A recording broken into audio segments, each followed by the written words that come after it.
everyone. Thank you so much for joining us here at the Illinois State Museum.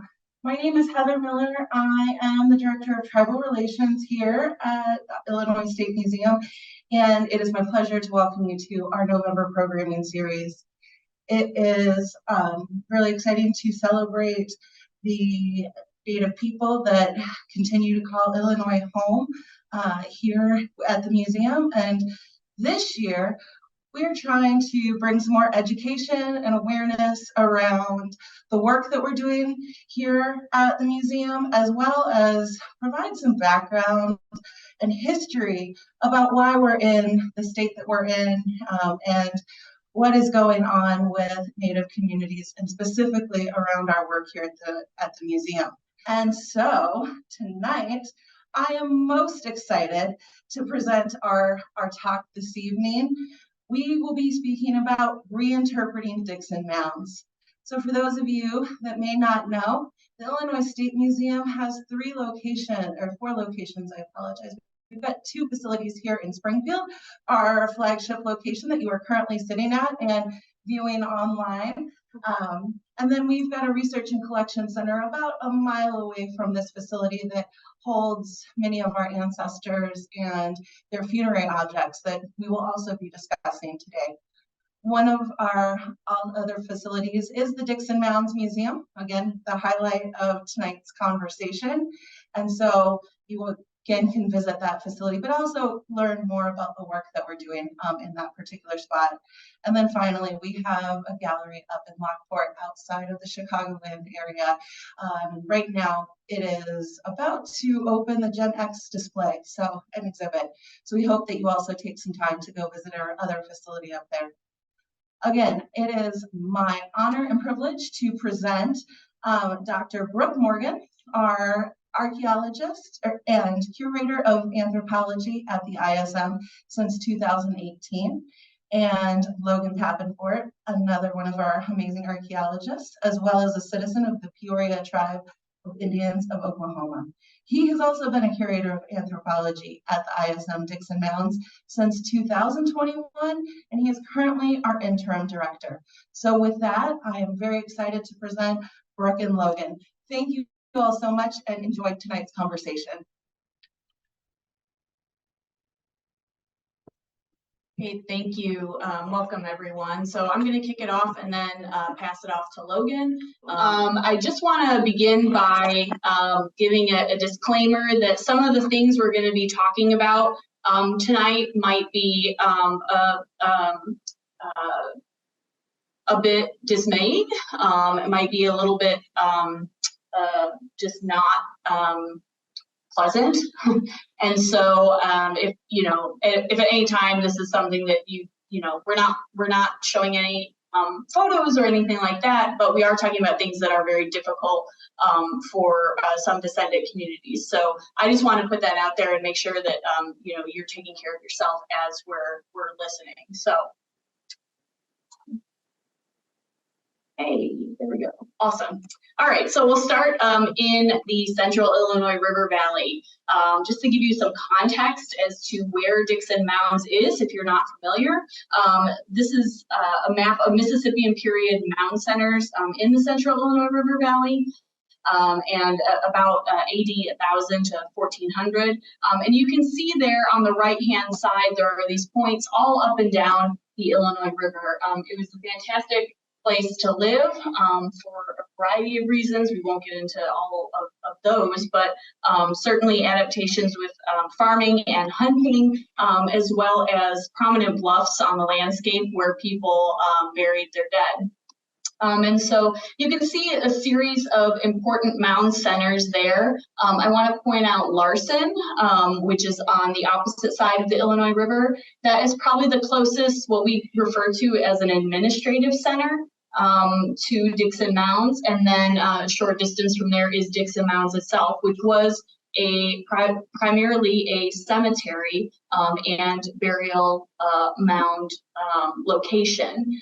There is a small village or town associated with Dickson Mounds, which is called the Meyer-Dickson Village, and I'm going to talk about that a little bit more later as well. But the bottom figure there, you can see that's an artist's rendition of Cahokia. And so obviously Cahokia is the major sort of metropolitan center of Mississippian life in this region. And so we have massive mound architecture and just, you know, thousands and thousands of people living there. It's not the same at Dickson Mounds and in that area.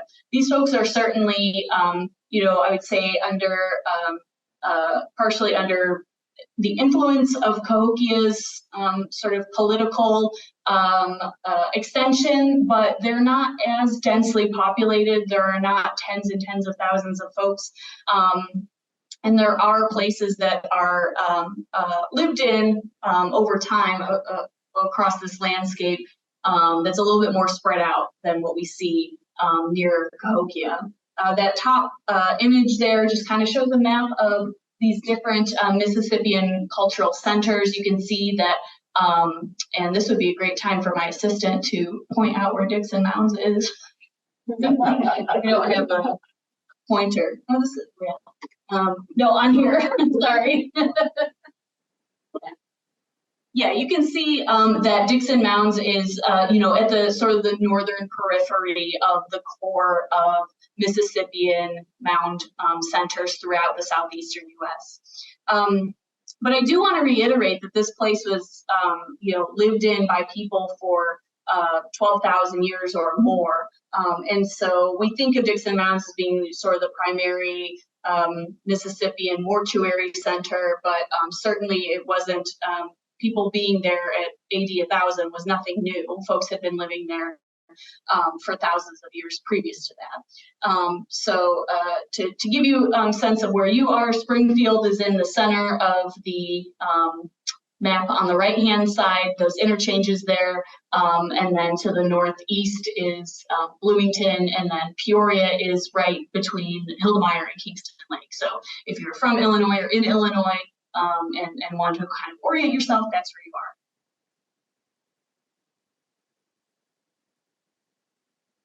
So now that we know a little bit about the background of the archaeology, I want to talk about the history of the place. And so, as I said, folks had been living there. Indigenous people have been living there for at least 12,000 years. But the property as it is today came into the Dickson family during the Civil War, after it was part of it was designated as a military tract set aside for veterans of the War of 1812. And so, you know, fairly early in European settlement history of the state does this property come into the Dickson family. And we know from historic accounts that up until the 1830s, there are still Potawatomi living in this area. And so, you know, it's entirely possible that they were familiar with important places like this on the landscape before they became sort of what we think of as private property or farms today. And, you know, it's really not that long ago, a little less than 200 years, that sort of the last of the Potawatomi settlements and towns were along the Illinois River. So as soon as the Dicksons kind of turn this into their farm, they start coming across human remains inadvertently. And that's through things like farming, tilling, and then also deliberate pot hunting or looting, which would be that because not necessarily for the human remains themselves, but because of the funerary objects that are with them. During the Mississippian period, there is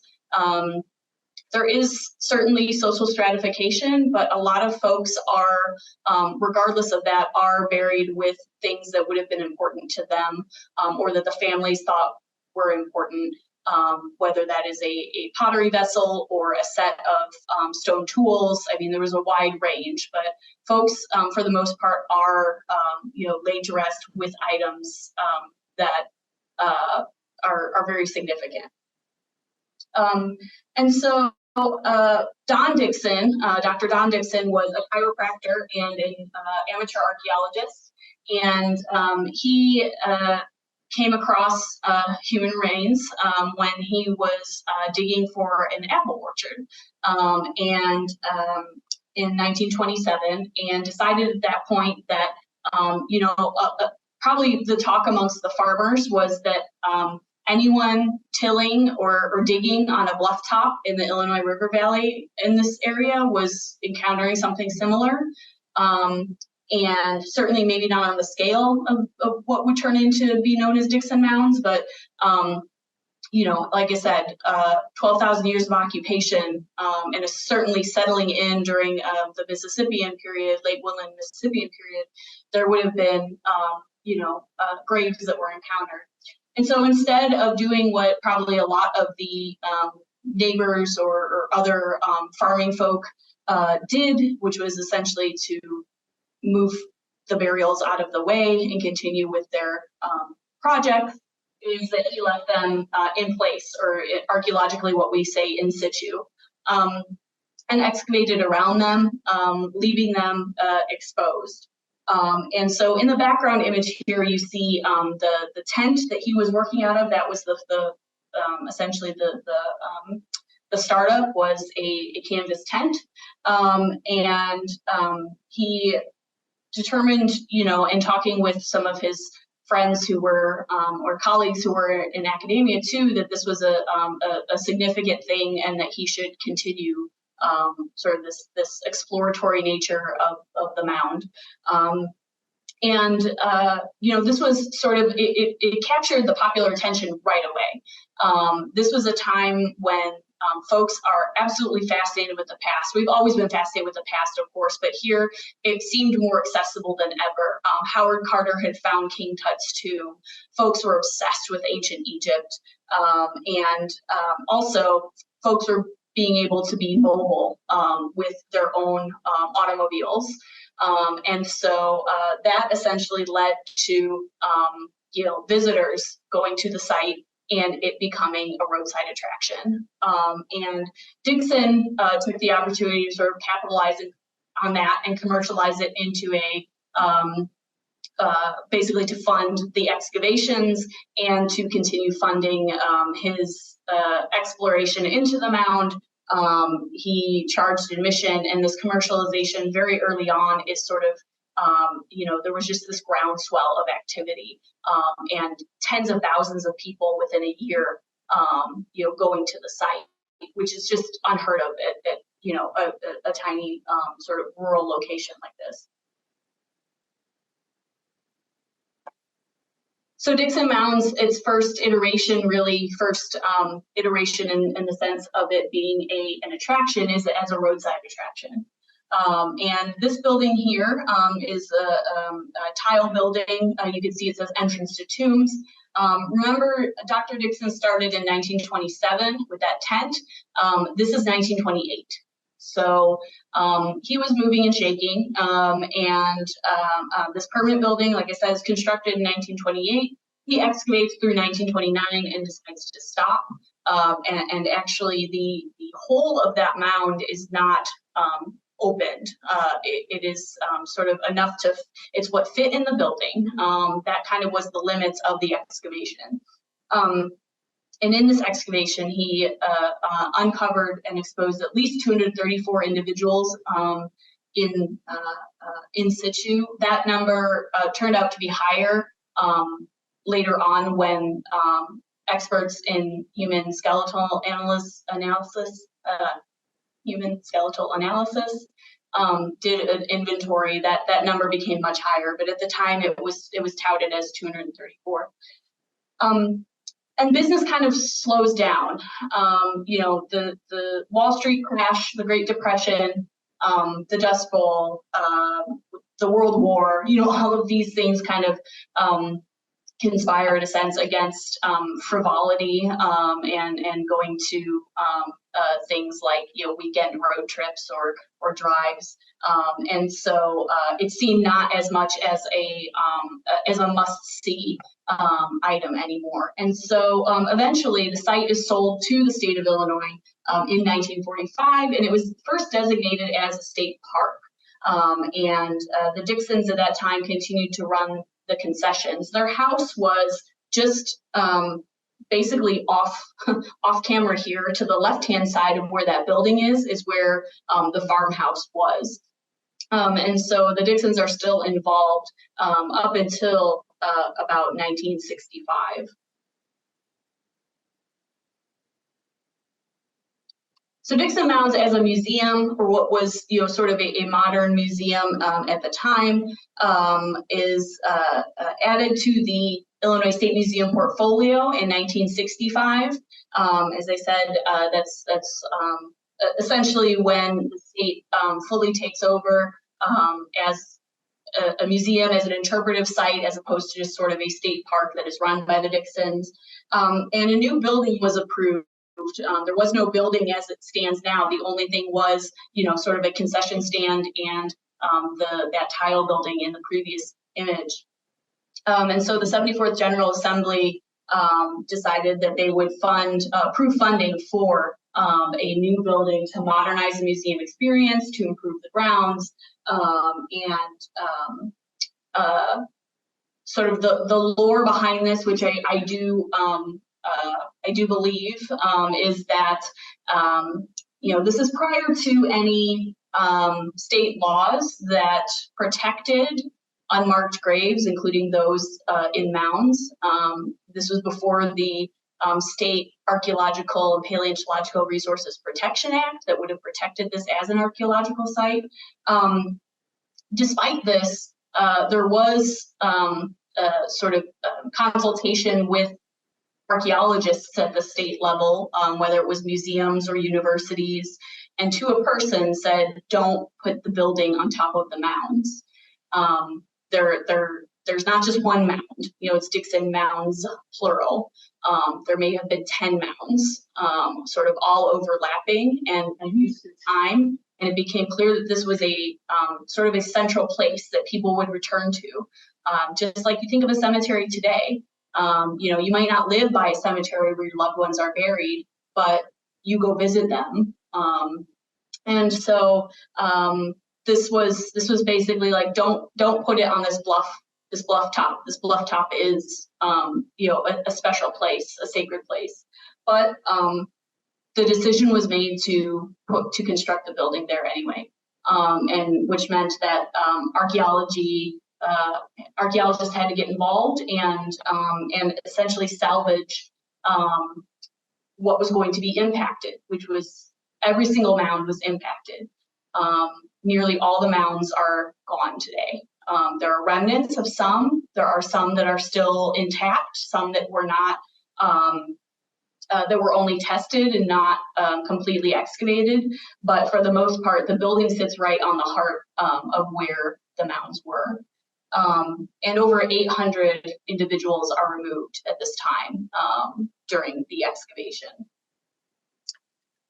So the present building opens in 1972, and the Dickson excavation is still on view in what becomes known as the south wing of the building. Essentially, the old museum building was removed, the Dickson Museum building, and the south wing of the museum was built in its place.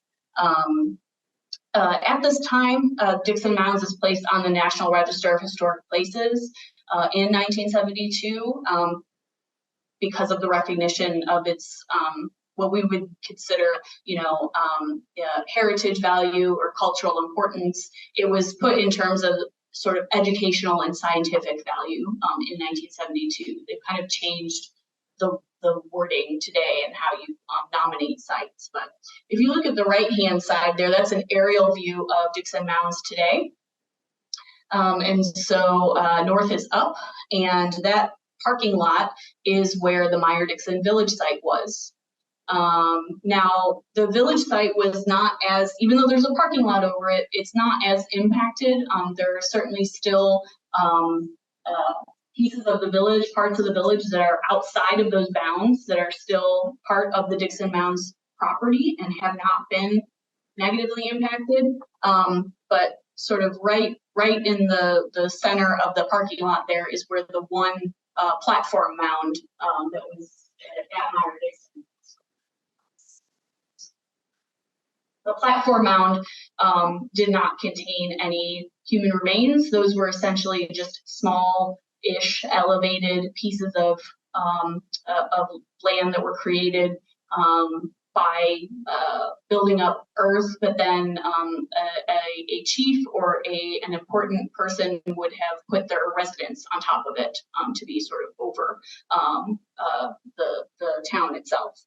But then you look in the bottom and you can see that the pre-1970 museum building is that south wing, and the pink dotted line, which is a little bit hard to see, that encompasses essentially the extent of the excavations. It doesn't mean full excavation.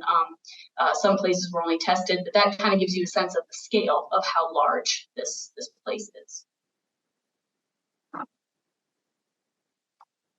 So here's a picture from recently of Dickson Mounds. You can see we are actually looking towards the northwest. So the part of the building that is jutting out on the hillside to the left, that is the south wing. So there are still burials in there. You can see sort of as you move towards, our view, so towards the east, there's a little rise coming off of that building, off of that south wing. That is part of an intact mound. So that's where the intact portions largely are. And the overlay here is just where the extent of the mounds are, as best as we can tell. Like I said, they were created over time, revisited over time, dug into previously, and reused by folks. There were charnel houses, so there were places that folks would be placed temporarily until there were enough people or the time was right or whatever it was in order to open a mound and place them in there. And so there's all sorts of these different ways that folks are dealing with the dead, and that impacts how these mounds were preserved. Yeah.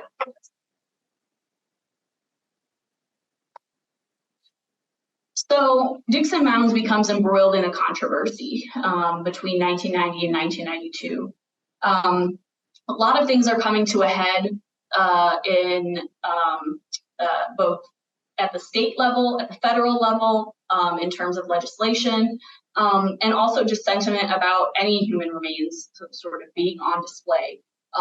Dickson Mounds is actually not the only large open display of Native American remains. There were several throughout the country, mostly in the Southeast, including us in the Southeast there for that Mississippian period map, if you recall that. But we were among the last to close. Now, there was a movement to close the display in 1990, and it was going to go into effect. Governor Thompson was going to close the burial display at the recommendation of the director of Dickson Mounds at the time, and then it essentially leaked. It got out, and the local community was outraged, to say the least. They saw this as part of their heritage as well, because it had been part of the community for so long. And so the decision was reversed, and the burial display remained open. But around this time, you have Native American tribal representatives, tribal leaders, and activists really trying to advocate for their right to be treated, their dead to be treated the same way as any other human remains. And so what happens is 1990, the Native American Graves Protection and Repatriation Act is passed. And this is federal legislation that requires museums receiving any sort of federal funding to develop an inventory of their holdings and consult with tribes on the proper course forward, whether that's repatriation or not. There was also state improvements during this time. In 1989, we have two laws that come into effect in the state. One is what was the Human Skeletal Remains Protection Act, and that got started for mostly to stop looting, because Illinois saw what was going on in places like Kentucky and Indiana. There were some large mound sites that essentially were on private property, and folks would just charge for you to go in for a day and dig. And it was awful. And so Illinois worked to pass a law to protect any unmarked graves, be they Native American, pioneer settlers, other unmarked graves. Forgotten cemeteries is a big one. So sometimes, headstones are moved, bodies are not. That's more common than you would think. And so that's one of the laws that goes into effect in '89. Also, the Archaeological and Paleontological Resources Protection Act, which works sort of alongside the Human Remains Protection Act in order to protect significant archaeological sites on public lands. So all these things are kind of milling about at once. And it comes to a head at Dickson Mounds. Dickson Mounds is really a ground zero in every sense of the word for these controversies playing out, because there's state powers at play, there's federal powers at play, there's legislation, there's tribal leaders and tribal activists. There are closed door discussions that, like, I'm sure no one is privy to except those people who were in that room at that time. And, things got very tense. And really, it ultimately came down to negotiations with tribal representatives about a solution to this. It wasn't that the museum did not want to close the burial display. From everything I've read in records, it was not, it was not something that the museum was necessarily against, but they had to come up with a solution with tribal input. So ultimately, the display closed to the public on April 3rd, 1992, after such negotiations. And the museum was closed for over 2 years. So the burial display was closed, and it was determined that, okay, we need to move forward in a new way. I'll talk about how the burial display was closed in a minute, but you can go to the next slide. The goal was, at this point in 92 through 94, to reimagine Dickson Mounds without a burial display. Okay, if that's not the central focus, if that's not what's drawing people here, what is it? Well, on September 14th, 1994, Dickson Mounds reopened with new exhibits, with grants from the National Endowment for the Humanities, and with support from the chiefs of the Peoria tribe and the Miami tribe. And there were new exhibits that focused on the archaeology and lifeways of the Central Illinois Valley over those 12,000 years. So you can see what some of these look like. The one on the right is actually a little bit older. That's a 1986 exhibit that then was updated a little bit. And then on the left is the infamous J case, what we call the J case, which is essentially a timeline of artifacts that is a hit with young and old alike. Everyone really enjoys the J case. And so that's just sort of a snapshot of the reimagining of Dickson Mounds.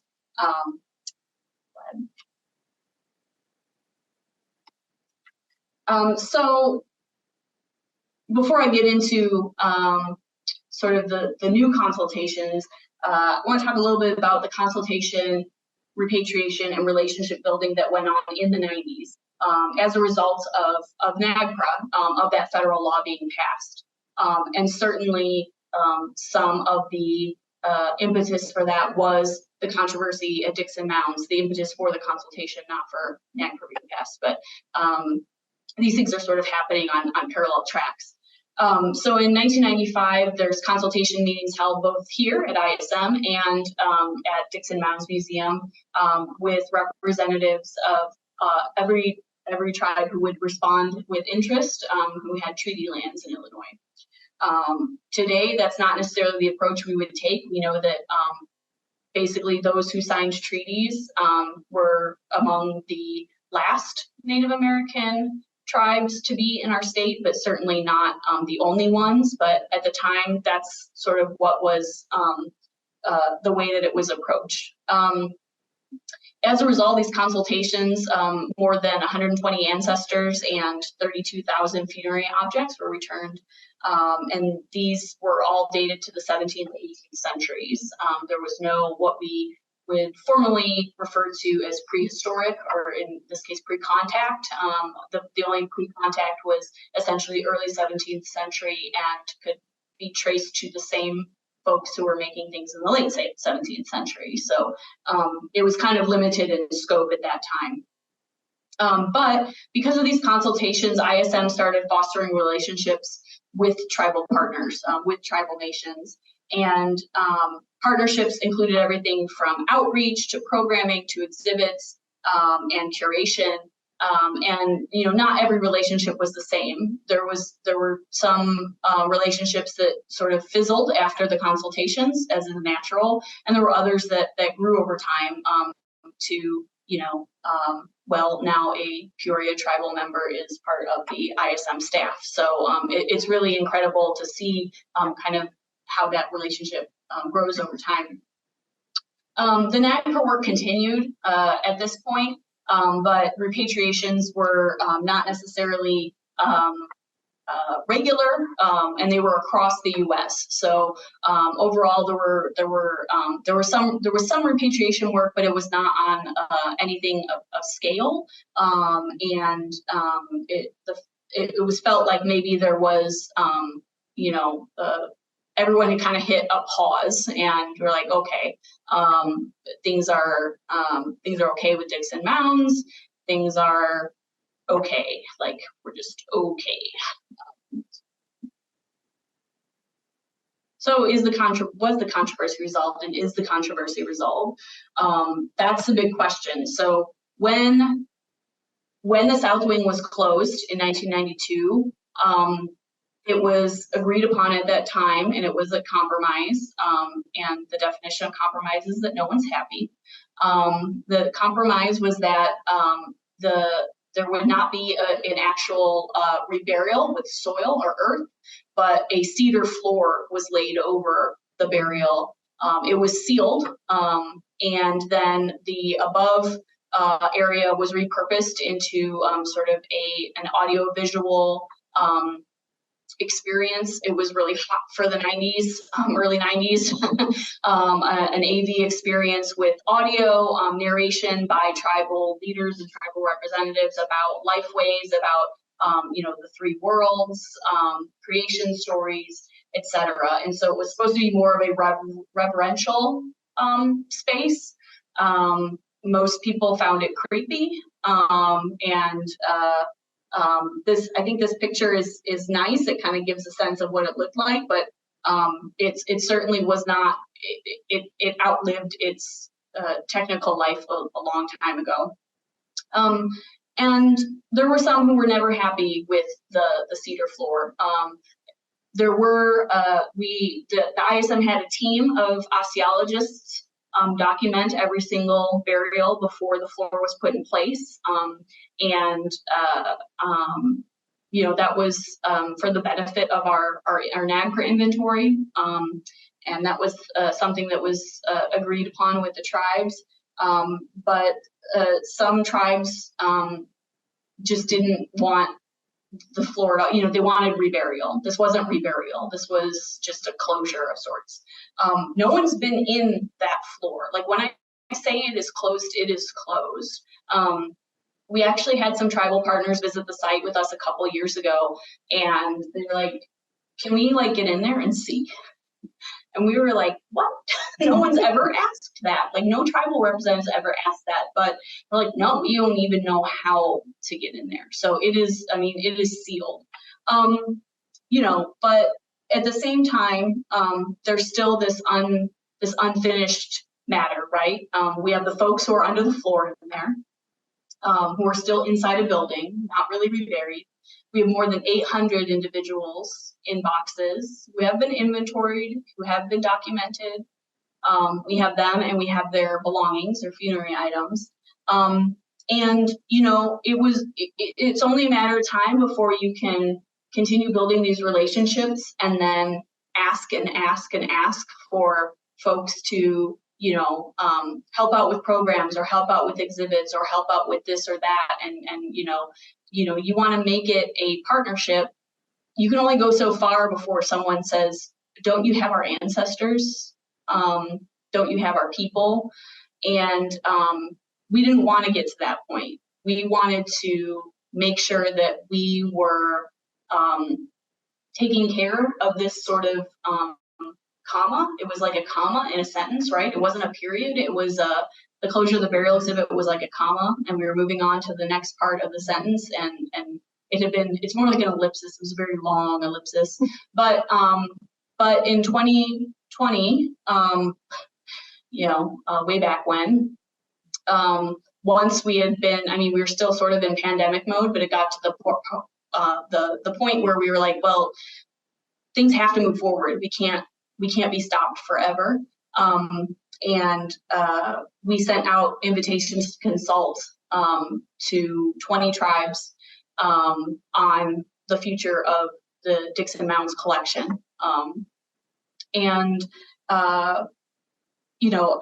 I think that the consultation today it looks different than it did in the 90s. Certainly, there's a lot less trepidation. There's not necessarily immediate trust, obviously, but there's, we've been having some of these conversations for a while now. And so I think with folks at the table who are at the table now, those conversations are hopefully moving us forward to where we need to be. And it became clear immediately in some of our consultation meetings that controversy was not resolved, spoiler alert, that we still have work to do. I think with that, I'm going to turn it over to Logan to talk about how he came to Dickson Mounds and sort of the work that's going on now. We are still in the midst of consultation, so we don't have a lot of things to share about the outcomes of that yet, but hopefully soon. We're working with our tribal partners closely and hope we can share that information soon. But I'll turn it over to Logan for this part. Hi, Tapewe Neolakoke, Logan Pappenfort Winsweane, Hake Kiawe. So, hello everyone, my name is Logan Pappenfort. It's excellent to see all of you, and I hope you all are well. So, I am the aforementioned Peoria citizen that now works for the Illinois State Museum, and I have my own slide. So, I'm very fortunate there. So, as I mentioned, my name is Logan Pappenfort, and I am descended from this fine-looking gentleman, George Washington Finley, or Tewakwakwana. And so his name is Trail of the Storms in the translation, but he was the last full-blooded, or blood quantum, Piankashaw Indian. And so a little bit about the Peoria tribe. We're a confederated tribe. We're made up of many tribes who have the same culture and language. And so the Piankashaw are one of those. And I am also an archaeologist. So that puts me in a very, very interesting space where I have both of these sides of perspective that I consider and take into account. And so when ISM first started in this consultation on Dickson Mounds, I was actually on the other side of this fence. I was the tribal representative at that time for the Peoria Tribe of Indians of Oklahoma. And so one of the first questions I actually asked at that time period was, what about Dickson Mounds? And that was one of the key points. That controversy was still in the mind of tribal citizens at that point. However, for the Peoria, we've been in part of this controversy, this process since the 90s.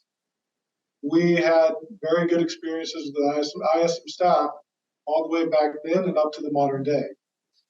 In fact, I was very happy to see in one of those previous slides, there's a picture of myself and Chief Harper, who were visiting our collection, which is housed at the Illinois State Museum as part of our Peoria Tribe Archaeological Collection that is curated by the Illinois State Museum through a curation agreement. So if that doesn't tell you how much the Peoria value the relationship and partnership that we've developed with the Illinois State Museum, I don't know what was. It takes a lot for you to trust someone with items of such significance as those. And so when I started this process, I started the consultation process, I was very excited to move this forward. And I also, upon visiting Dickson Mounds for the first time, felt called to the space. So called to that space, in fact, that there was a position that opened up at Dickson Mounds. And I debated and deliberated back and forth with my family, my community, my, at the time, boss, Chief Harper, about if I should apply for that position. Because knowing the direction that the institution had to go and the direction the museum had to go, I felt like I was properly equipped to help guide that journey.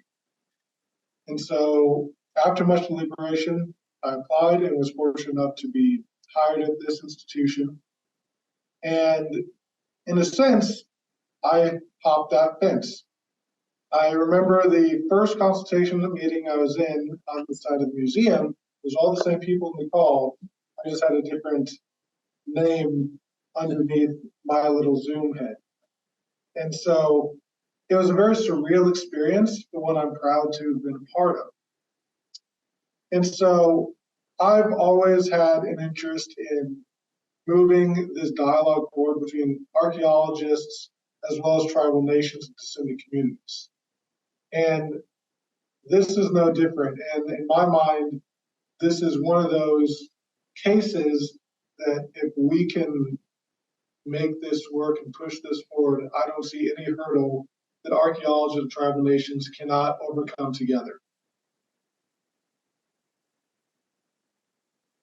And so I think a key thing when we're talking about reinterpreting Dickson Mounds is this idea of a shared story, a shared concept of,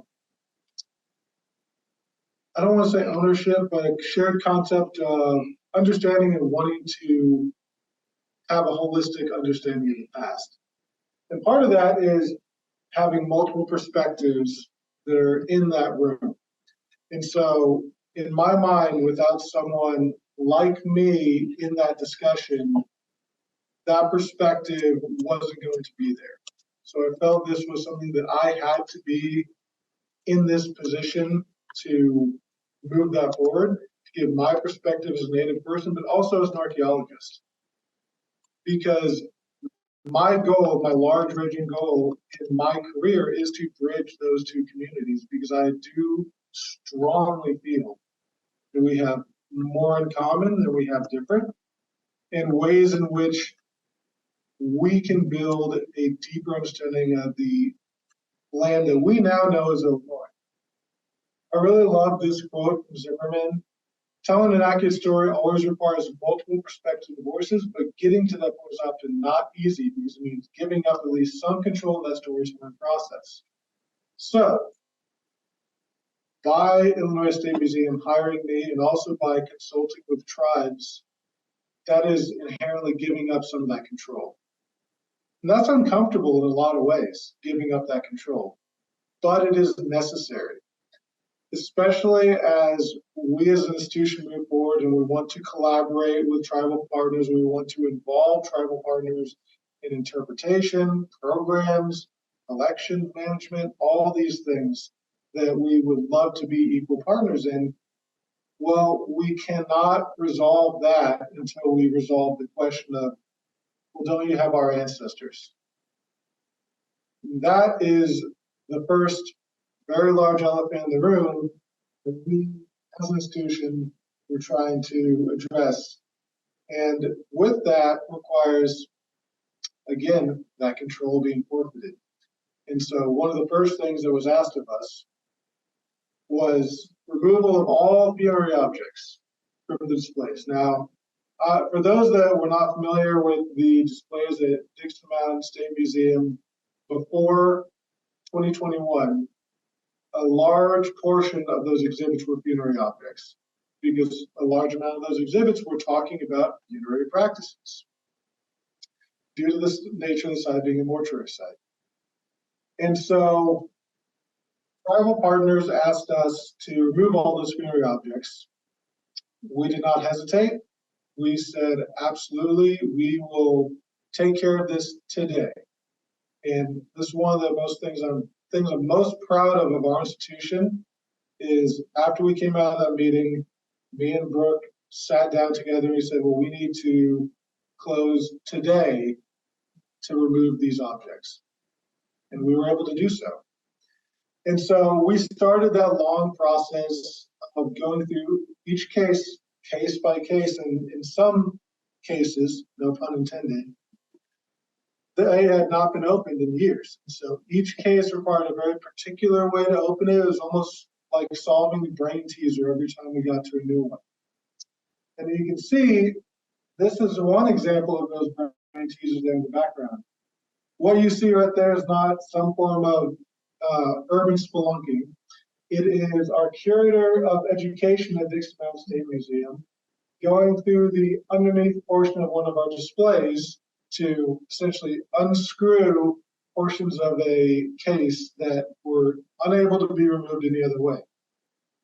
And so you can see it was all hands on deck at this point.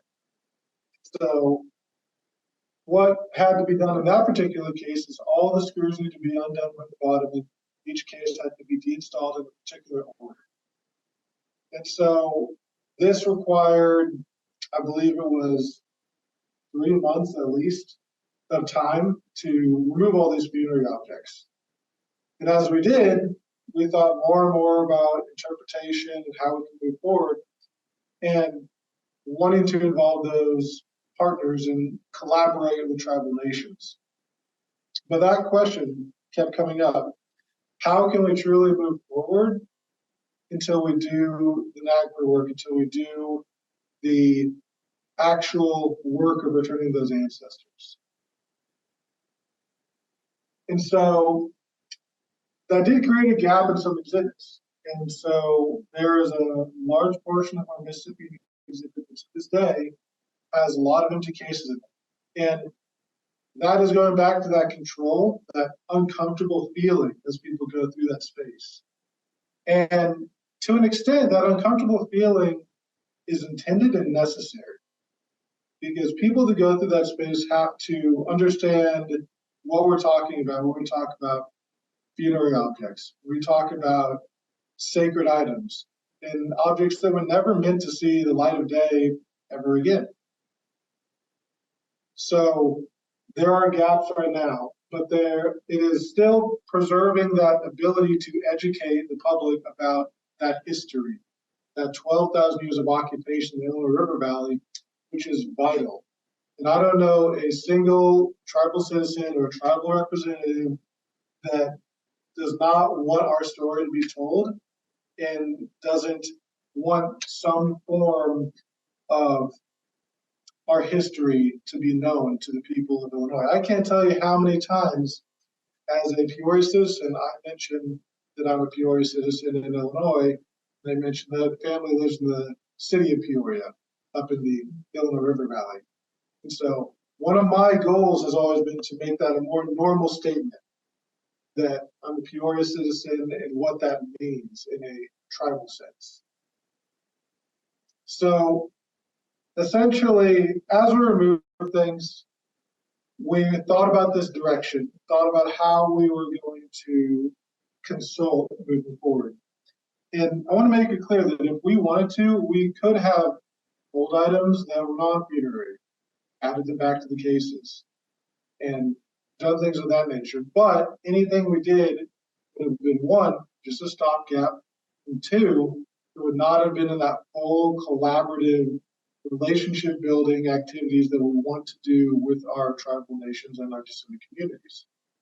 And so we felt that until we complete our NAGPRA work, we can't be self-serving in a way and worry too much about how our exhibits look, because there are larger issues here.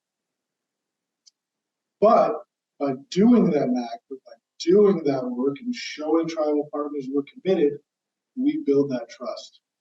And NAGPRA, I've always said, is a trust building exercise. If you can return the ancestors, return the objects to descendant communities, you are putting goodwill back into those communities. You are saying, we value you as people, and we want to work with you. If we are attempting to follow just the letter of the law and not the spirit of the law, we risk damaging those relationships. So by doing this NAGPRA work, that is something that needs to happen for us to truly collaboratively move forward. Now, that's not to say that we can't do smaller projects with communities here and there, such as our current project with the Peoria tribe is that we are essentially letting the Peoria tribe create an exhibit in the Unicron Gallery. And this is a little bit different than how these types of exhibits have been done previously. Previously you have the museum goes for a grant and a tribe will support that grant. However, in this case, the Peoria tribe, they wrote the grant. They're the ones in the driver's seat. We as a museum wrote the supporting letter for them. And we are letting them use our space to tell whatever story they want to tell. And so that is just one step that we're going through as to give back some of the agency to our tribal partners. When we're talking about next steps, one of the main things that we want to do, and has not been done yet, as Brooke said, we're still in the midst of this consultation process, is we want to incorporate that tribal knowledge. In many of our exhibits right now, we have very object-focused exhibits, and we're not really incorporating that traditional knowledge how we should. One of the examples that our tribal partners gave us was there's a depiction of Larson, essentially that administrative center. And in this picture, there are hundreds of houses, there's a platform mound with the house on top of it, palisade, but there's no people.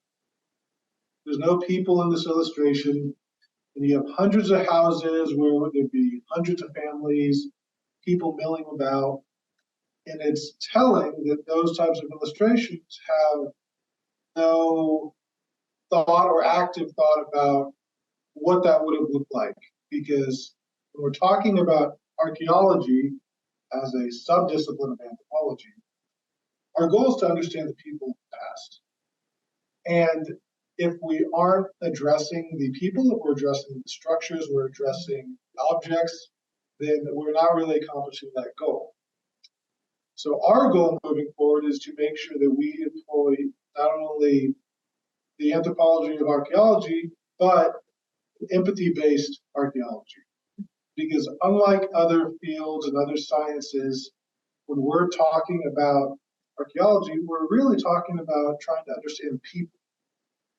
And that's not quite the same thing as trying to study a rock or a chemical compound or all these harder, more black and white sciences.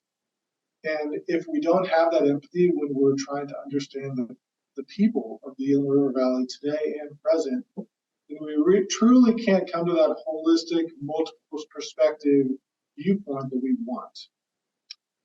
And so we want Dickson Mounds to be a collaborative research center, essentially to be someplace where you can go and you can get these perspectives. And it's not just that same perspective that people have seen in many archaeology museums across the country.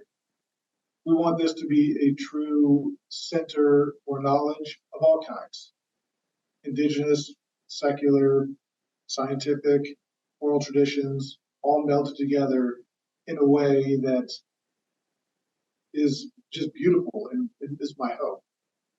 And so,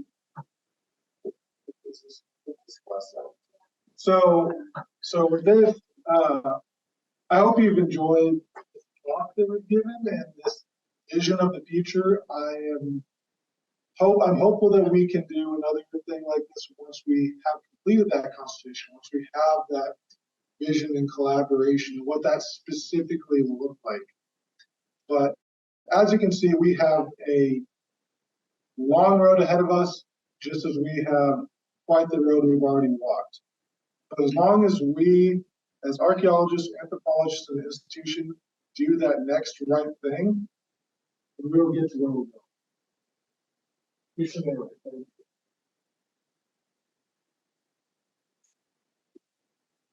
question.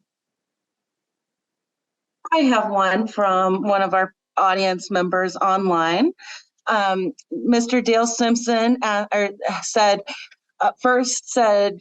great job, Dr. Morgan. Thank you for that. And then also said that Krista was perfect for this caving mission, and the picture of the slide of us removing the objects on display.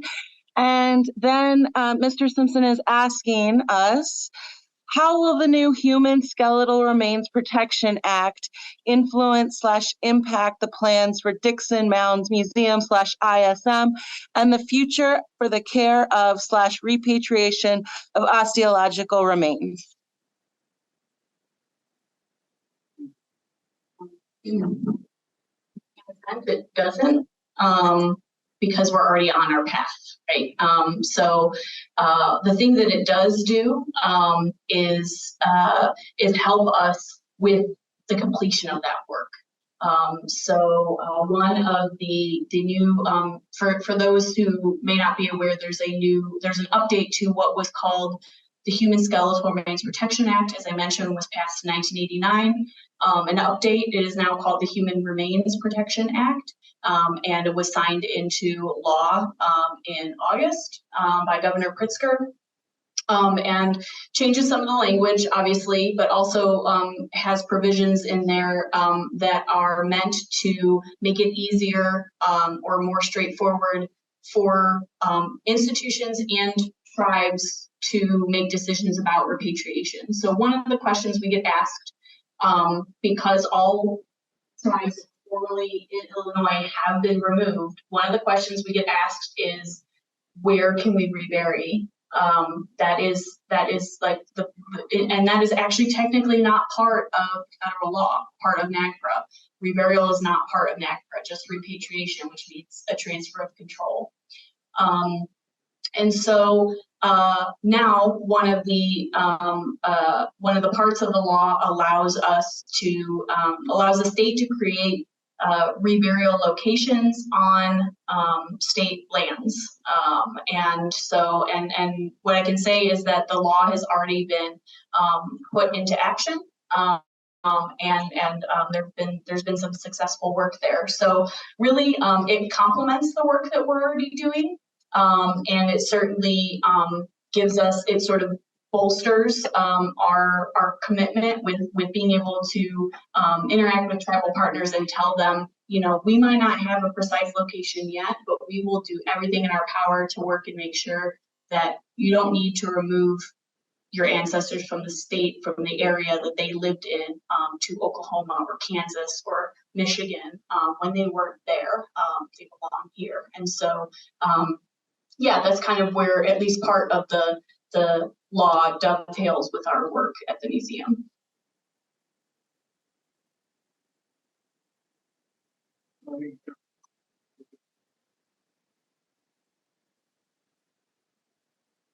So have there been discussions about the name Dickson Mounds or efforts to rename?